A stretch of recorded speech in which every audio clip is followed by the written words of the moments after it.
It is 6:04 a.m. and that audio interface is still on. Right now, it is playing music. And all I can do is sit here and think. That damn thing probably pre-recorded my own rapes. Because after I put my Blink camera outside, everything stopped until that maintenance guy started spraying my mailbox and my front door. Didn't need to do it then. I remember telling you that guy who came to give me Narcan is not on my Blink camera, and neither am I for 4 hours. And I asked the question, where was I and what was I doing?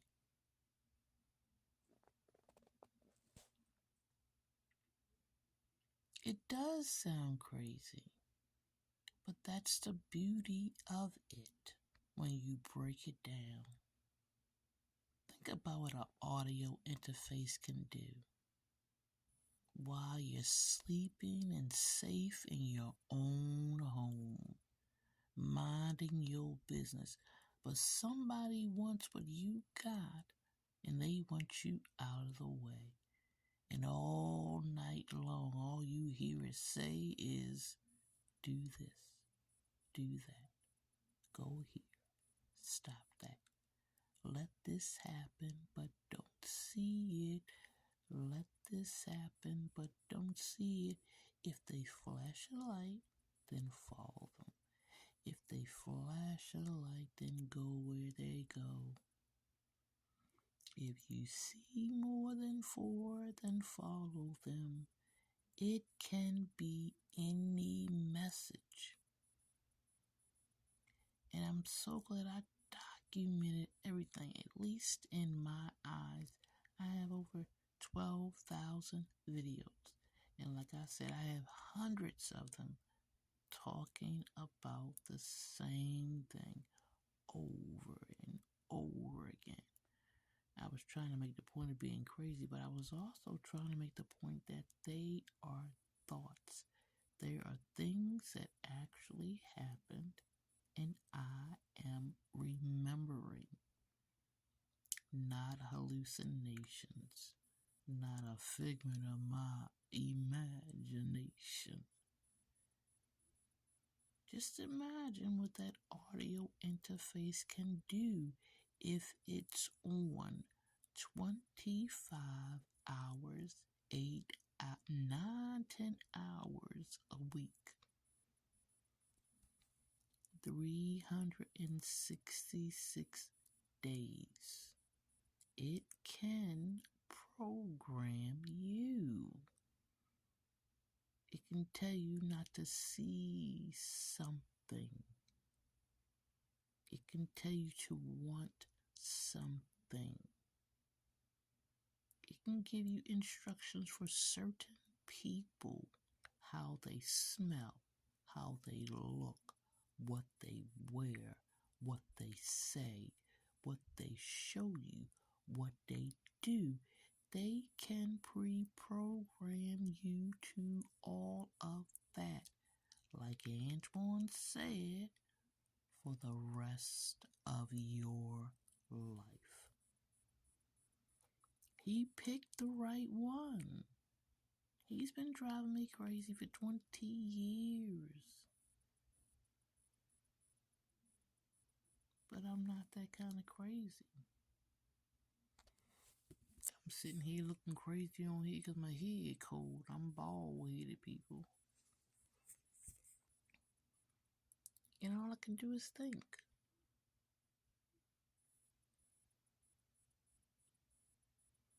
And you think I'm thinking just solely for me. I'm thinking about all the people who got dragged into sex trafficking or selling drugs or being a gangbanger or being a gangster.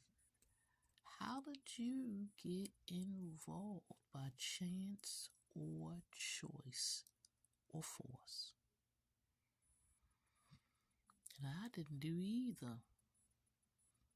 Then I think about all the people who tell lies about you, and how good would it feel if it was in the reverse?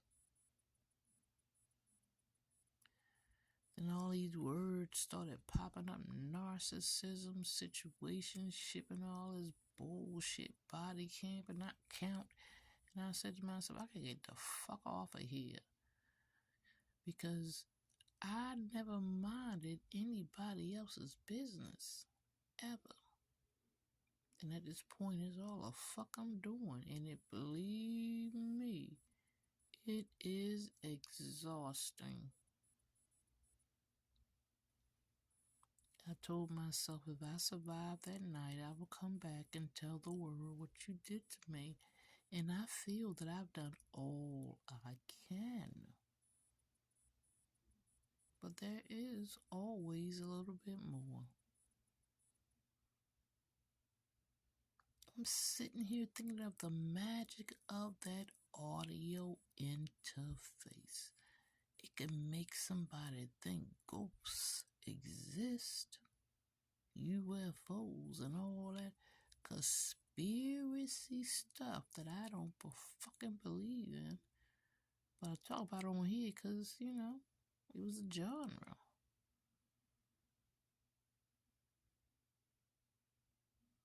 But whoever wields that machinery is a hateful, petty person.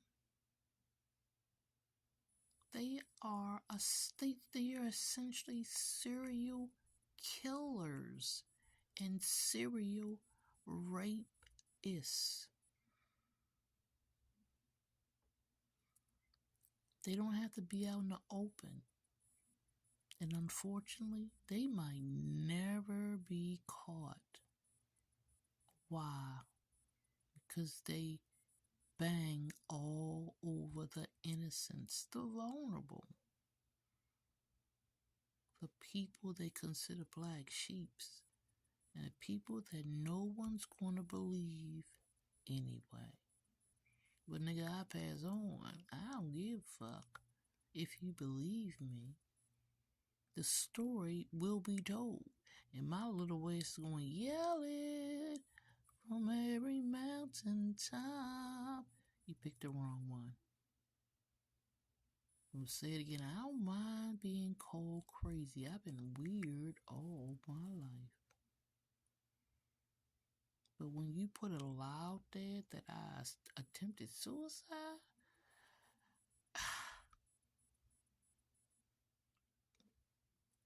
that is the worst. And Officer Kronos, or whatever his name is, Kraus, came with his body cam on and his hand on his unholstered gun.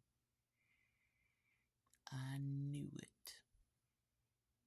I put that chair out in the yard because I knew something like that was going to happen. Because I had to die with no suspicions. I had to die where there won't be a question. Jane Doe is not a question. Me committing suicide like Edward Swanton, MD, told me to do. Not Maryland. They trying to legalize it. Me being a junkie here. Being in a boarded up building for the next 30 years. None of those things would have been questioned. Not in Maryland. No fingerprints. No goddamn investigation. Not for a break-in, a rape, or anything else. You don't have no constitutional rights in Maryland. Not even if you did your citizen duty of being a federal juror on a murder for hire case. There's no protection for you. There's no law to help you. And no lawyer in Maryland will touch it. Because Mary Ann Boyard,